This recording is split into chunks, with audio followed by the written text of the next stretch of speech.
the NBA is going to release the 75 greatest players in league history. Do you have any excitement for something like that? Is the team talking at all about how many guys on this roster are going to be on that list? I would say no and no. Um, it's very humbling and rewarding to be a part of a fraternity like the NBA.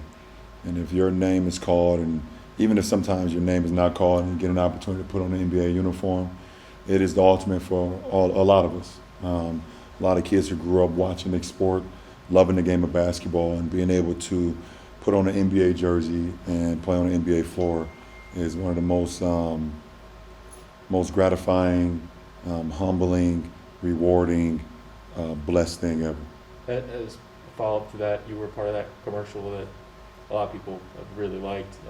What was the meaning of sort of being a part of that in that fraternity sense that you're talking about? Oh, it was fantastic. I mean, just to for me as a historian of the game and know all the names and the likes and everything that's come before me, the commitment that they gave to this sport, commitment they gave to this brand, to the NBA. I just tried to show my gratitude and also continue it for the next generation as well. So it was an honor to be a part of it. Yeah. LeBron, obviously starting this new campaign tomorrow, do you feel some sense of unfinished business from the way things ended last year and kind of carrying over whatever disappointment you have from last year into this season, or does it just feel like a completely clean start with such a new group? No, it's definitely a completely clean slate. Obviously last year was, such a fast twitch season for us, coming off the bubble, and, injuries derailed, anything that we wanted to do.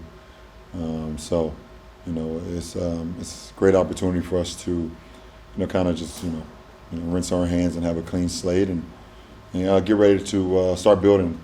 Hopefully, build something special. Starting with camp a month ago maybe, and the regular season begins tomorrow. Go for it, BC. Or go for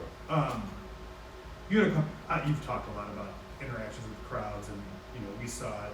Well, I guess mostly via TV or stuff like that a couple times last year when buildings were fuller. Staples Center though hasn't been that way for you in a long time. What do you remember about what it was like to have even that playing game crowd, which was a pretty high energy thing, and what do you think it'll be like tomorrow? It was kind of just a sampler platter, I would say, and it made me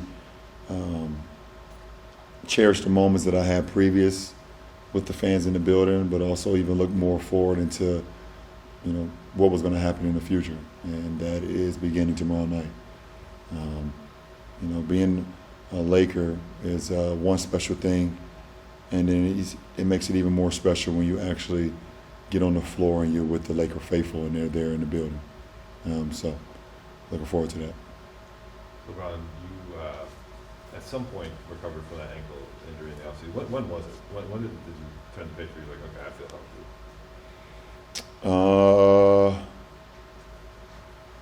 It took a while. I didn't do much basketball stuff for probably like the first 2 months of the summer, which is very rare for me because my ankle wasn't responding how I would like it for it to respond. And the best thing about the summertime is I had time. I had time to really just give it an opportunity to get ready when my ankle was ready to go. And I was always training. Wasn't on the basketball court, but I was always doing other stuff, training, pushing, seeing things I could do with my ankle, until I got to a point where I didn't feel any sharp pains anymore, or my flexibility was back to where it was before, and that's when I knew I could get back on the floor. So it was obviously like an abnormal play that you had no control over how it happened, but to guard against injury moving forward, you played a career low minutes last year. Is that something that will continue?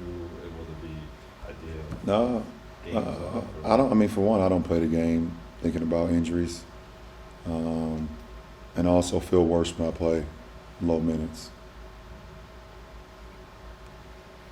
LeBron, Heard that one. this Uh-huh.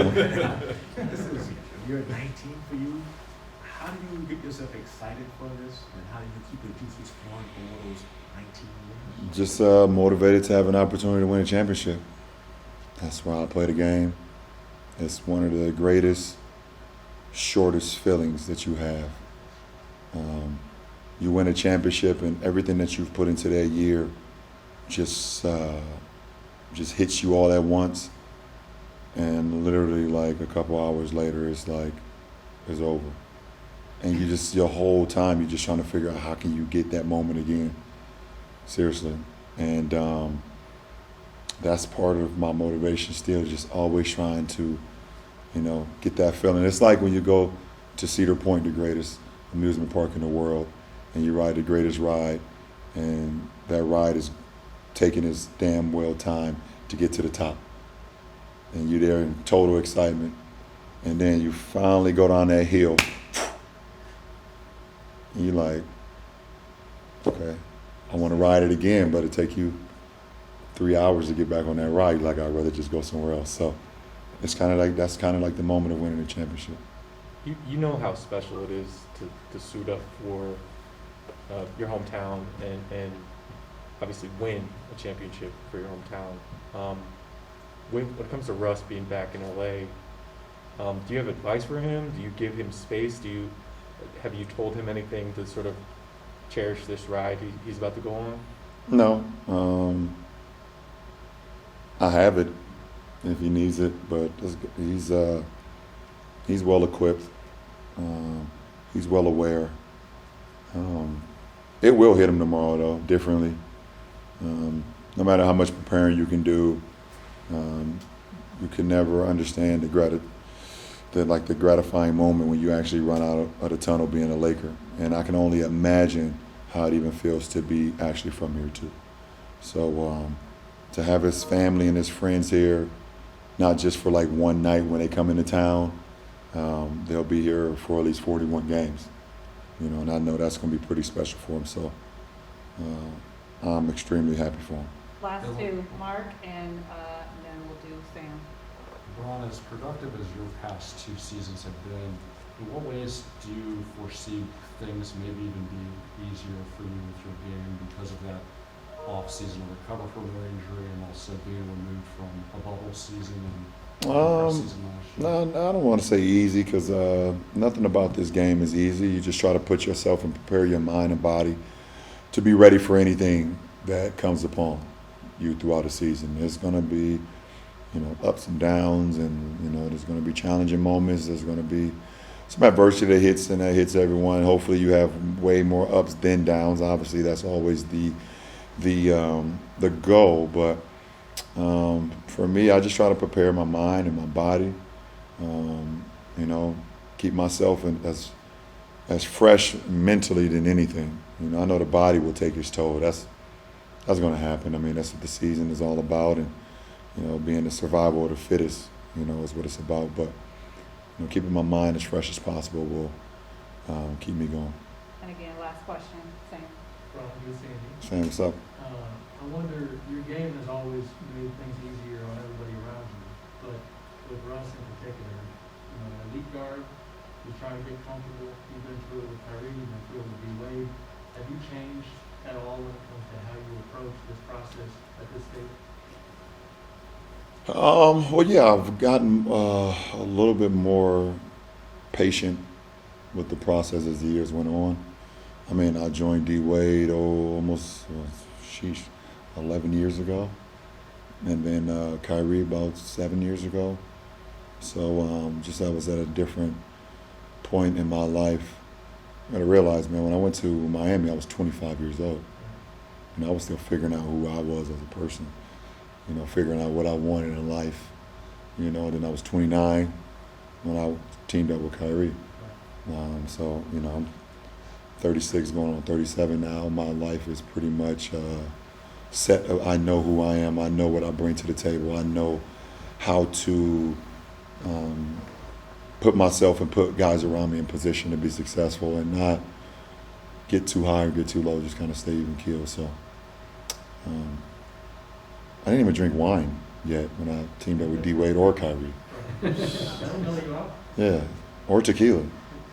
It's weird, huh? Who even were you at that time? Yeah, so like that lets you know right then and there I'm a totally different person. I mean, you guys have a drink every now and then. All right, love you guys. All right, see you later.